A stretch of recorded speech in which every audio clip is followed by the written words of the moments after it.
laisser me raconter ton Motorgate. On voulait acheter français, du coup on a acheté une Renault Mégane 3 Estate avec ce fameux moteur 1,2 litre TCE. Ouais. Voilà, donc on a acheté ça en 2015. Pendant les 2 premières années, on n'a eu aucun problème sur la voiture. Et au bout de 2 ans, on a commencé à avoir des signes apparaître de surconsommation d'huile. Et une fois, une perte de puissance à l'accélération. C'était pas une frayeur, mais on peut voir maintenant qu'à posteriori, c'était au final peut-être un signe avant-coureur du problème. Ouais, apparemment pour eux, voilà, il n'y avait aucun souci sur le véhicule. Du coup, là on arrive en janvier 2021, donc 5 ans et 3 mois après l'achat du véhicule. Donc les 3 mois sont assez importants parce qu'il faut savoir que la garantie constructeur va jusqu'à 5 ans. Alors ça c'est la garantie légale effectivement pour agir en vice caché. Donc ça c'est plutôt la garantie constructeur sur Renault elle est plutôt 2 ans, Dacia 3 ans si je dis pas de bêtises et je crois pas en dire.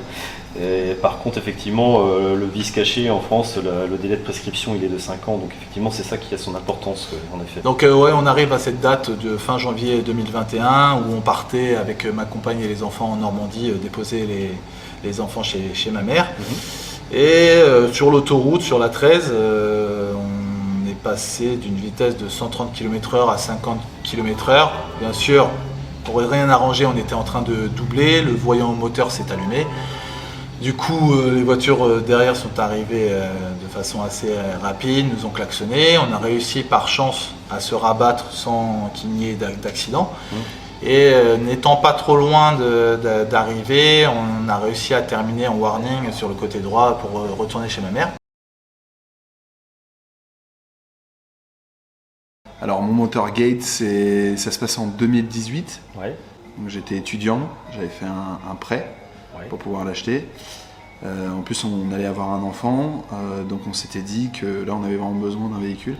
Donc Renault Captur de 2013, la version 120 chevaux. Et en fait, à l'époque, donc quand l'affiche de Caradisiac de 2017 à peu près, quand j'avais regardé l'affiche, il disait faites attention, c'est une voiture qui est susceptible de consommer de l'huile. 2 mois après que je l'ai acheté, j'avais déjà le témoin qui me disait remettre de l'huile. Ah ouais, sachant qu'en plus c'est pas forcément un témoin de niveau d'huile, mais c'est plutôt un capteur de pression sur ces véhicules-là. Donc peut-être, ouais. En tout cas, c'est sur le tableau de bord. Le tableau de bord qui me disait remettez de l'huile. Et ça se déclenche quand il reste plus d'huile presque en fait. Donc là, quand tu as eu ça, tu as dû remettre combien je me souviens, j'avais mis un bidon. Donc un bidon, c'est un plein d'huile. C'est ça. Parce que le carter d'huile contient 4,7 litres d'huile. D'accord, c'est ça. Donc bidon de 5 litres. Ouais, c'est ça. Donc t'étais à sec. Donc à partir de ce moment-là. Je remettais de l'huile assez souvent et je m'étais dit, je suis tombé sur le véhicule où il faut remettre de l'huile, comme c'était écrit sur Caradisiac, attention. Donc en fait, j'avais toujours un bidon dans le coffre. On s'est lancé sur l'autoroute, c'était en août 2018. Et là, on est à 130 km/h sur la gauche. Et la voiture commence à trembler en fait. Ça fait. D'accord. Elle tremble, ça broute. Voilà, et je me souviens très clairement qu'elle broute, qu'elle perd de la vitesse assez rapidement. Et là on s'est regardé avec ma femme, on s'est dit il y a un gros problème. Mais on était à 130 à gauche, si on était en train de dépasser une voiture ou si tu vois, il y avait une voiture qui venait derrière beaucoup plus rapidement et elle nous aurait tamponné quoi. Le fait de ralentir comme ça. Les poids lourds ça peut arriver aussi. Ça peut arriver les poids lourds aussi, bien sûr. Donc non, là ça a été super dangereux. On s'est mis sur le côté et sur la bande d'arrêt d'urgence et voilà. Et donc après, rapidement le diagnostic. Le garagiste avait l'habitude, parce qu'il me disait qu'il avait une casse moteur par semaine. Donc là, t'étais dans un garage Renault ? Ouais. D'accord, donc le mec il te dit direct que voilà. C'est le moteur qui est mort. Voilà. Et là, je tombe de ma chaise. Il y a le moteur qui est mort. Voilà, à 77 000 km, moteur qui est mort. Voilà. Donc il a fait le test de compression. Je l'ai vu d'ailleurs, le test de compression, c'était le cylindre numéro 3 qui avait plus de compression. Voilà. Alors le cylindre numéro 3 c'est le plus touché, statistiquement. C'est dingue, mais moi c'est un cas d'école ma voiture. C'est pas vraiment dingue, c'est vrai que toi t'es un cas d'école, c'est le truc. Le kilométrage statistiquement parlant le plus. C'est ça, la casse 130 km/h sur l'autoroute, qui est classique. Le cylindre numéro 3, maintenant on sait un peu pourquoi, parce qu'il y a des raisons. Les problèmes de cliquetis aussi. Le reniflard qui tombe à cet endroit-là, en gros dans cette zone-là, donc c'est souvent les cylindres, les soupapes les plus chargées en calamine, donc souvent le cylindre numéro 3 c'est lui qui prend le plus cher. Et du coup, c'est quelques mois avant que l'article du FC Que Choisir sortait. Et donc en fait, quand j'ai lu, je me suis dit mais c'est exactement ce qui s'est passé. Elle broutait et... elle était sur 3 cylindres quoi. Voilà, le diagnostic a été fait du coup la semaine d'après dans le garage. On m'a dit que le cylindre 4 avait cassé et du coup, conclusion, le moteur HS. À savoir que la voiture avait 76 000 km. On m'a proposé de faire les démarches pour la prise en charge en ne garantissant rien.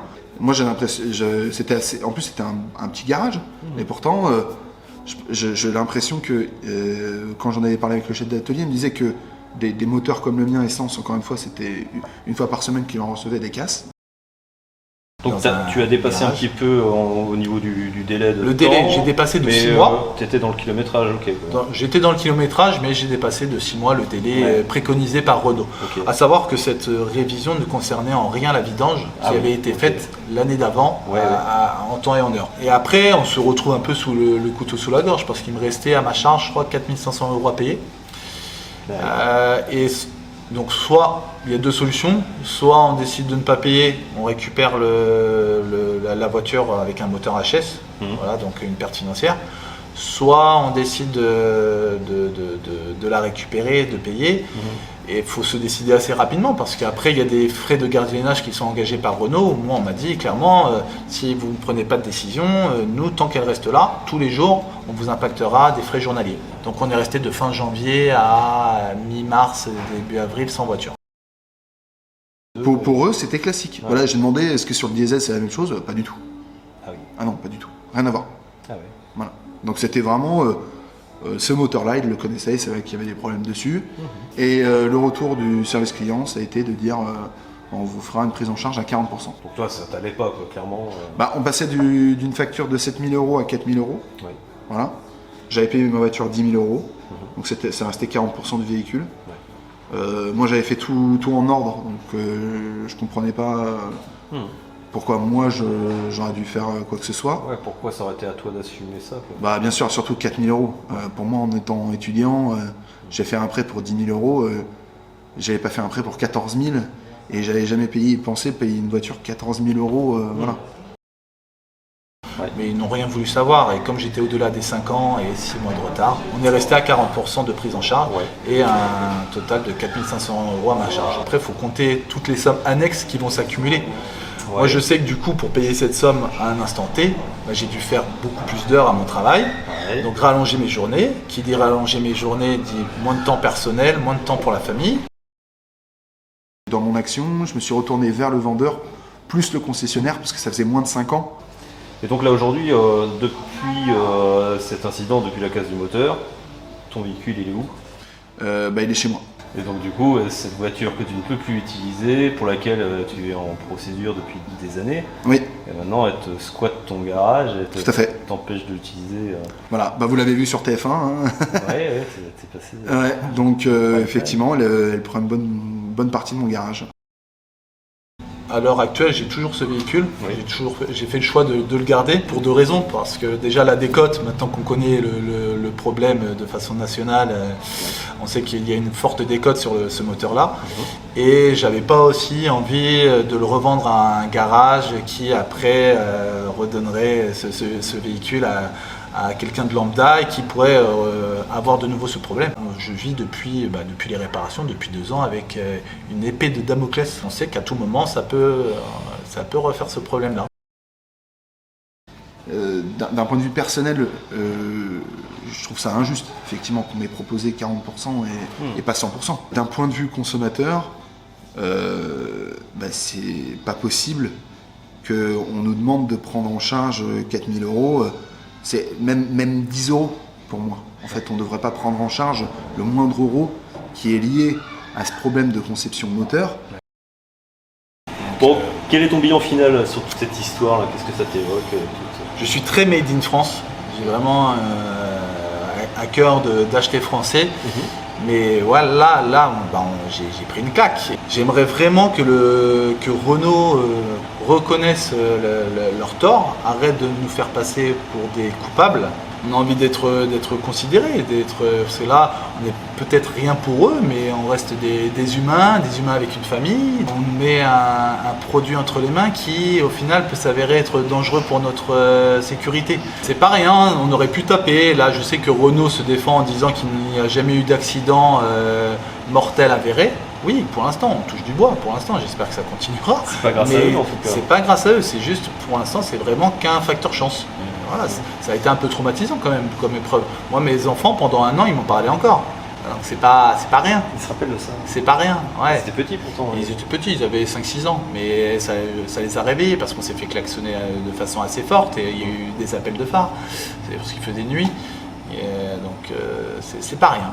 Non, et ça, quand on n'est pas écouté et quand on nous fait passer vraiment pour les coupables alors qu'on n'y est pour rien. Nous on achetait un véhicule en connaissance de cause en se disant que c'était Renault, c'était français. On fait confiance et au final on se retrouve 5 ans après dans la panade. Bah écoute, merci en tout cas pour ce témoignage. De rien, merci à toi de t'être déplacé jusque-là.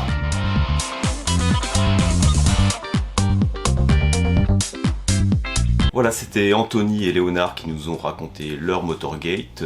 Merci de liker cette vidéo et n'oubliez pas de vous abonner à la chaîne YouTube. Vous retrouverez dans le descriptif de cette vidéo tous les liens utiles menant à la page Facebook du Tour de France ou au groupe Facebook, ainsi que le site internet des victimes du Motorgate. Si vous aussi vous souhaitez témoigner, n'hésitez pas à revenir vers nous pour étudier votre affaire, votre histoire. Nous nous ferons un plaisir de venir vous rencontrer. Pour que ce Tour de France continue et soit pérenne, une cagnotte a été ouverte afin d'en assumer les frais. Je vous invite à y contribuer si vous le pouvez, en vous remerciant par avance. À bientôt.